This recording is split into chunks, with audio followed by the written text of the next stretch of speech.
Alors Stéphane Braconnier, chaque jour dans La France Bouge, on aime revenir sur l'histoire d'une marque, d'un produit, d'une association qui ont traversé les années, qui font la fierté de notre pays. Aujourd'hui, je vous propose d'aller visiter l'atelier Petit. L'atelier Petit fabrique des costumes d'audience depuis les années 70. Oui, il est à côté de Poitiers, ils ont une boutique également à Paris, je crois que vous les connaissez bien, et c'est Quentin Paillet qui nous y emmène. Europe 1. La France bouge, la saga. On reconnaît les policiers et les pompiers à leurs uniformes, mais d'autres métiers sont aussi reconnaissables grâce à des vêtements. C'est le cas des avocats, des magistrats et parfois des universitaires. On les appelle costumes d'audience. Ces longues robes noires avec des rabats, ces fameuses cravates blanches.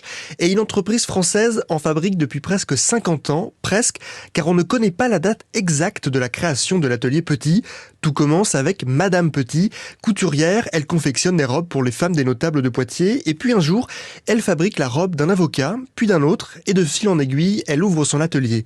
Camille Maupin, dirigeante de l'atelier Petit. Donc ça a commencé comme ça, elle a commencé tout doucement, avec une fille qui travaillait avec elle, et puis après elle a grossi un peu dans les années 80-90, et nous on a racheté la société en 2017, parce qu'elle a décidé de prendre sa retraite, donc nous on a repris la succession, et on a modernisé un petit peu tout le principe de fabrication, les machines, le bâtiment pour que les filles puissent avoir un espace plus adéquat pour la création et la conception des tenues sur mesure. Avocats, magistrats et même universitaires, la base des costumes d'audience est la même. Robe large, revers de manche assez haut, des fronces au niveau des épaules.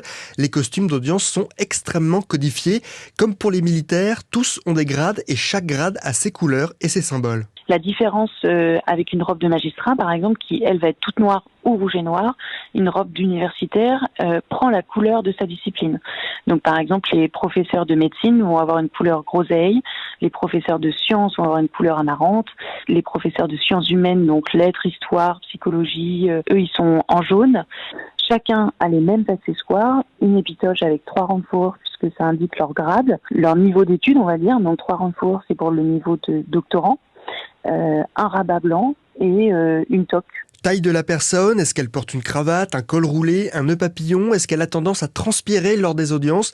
Tous ces critères sont pris en compte par les 5 couturières de l'atelier Petit et toutes les robes sont sur mesure, mais pas de fantaisie. Ces robes sont le fruit de l'histoire et les couturières ne sont pas libres de laisser libre cours à leur inspiration, notamment pour les robes d'avocats et de magistrats. Si on décide de changer quelque chose, il faut en faire une demande auprès du ministère de la Justice en leur soumettant le pourquoi du comment et en expliquant que on a changé telle et telle chose parce que, je vais dire des bêtises, moi par exemple les avocats, ils veulent plus de plis sur l'épaule.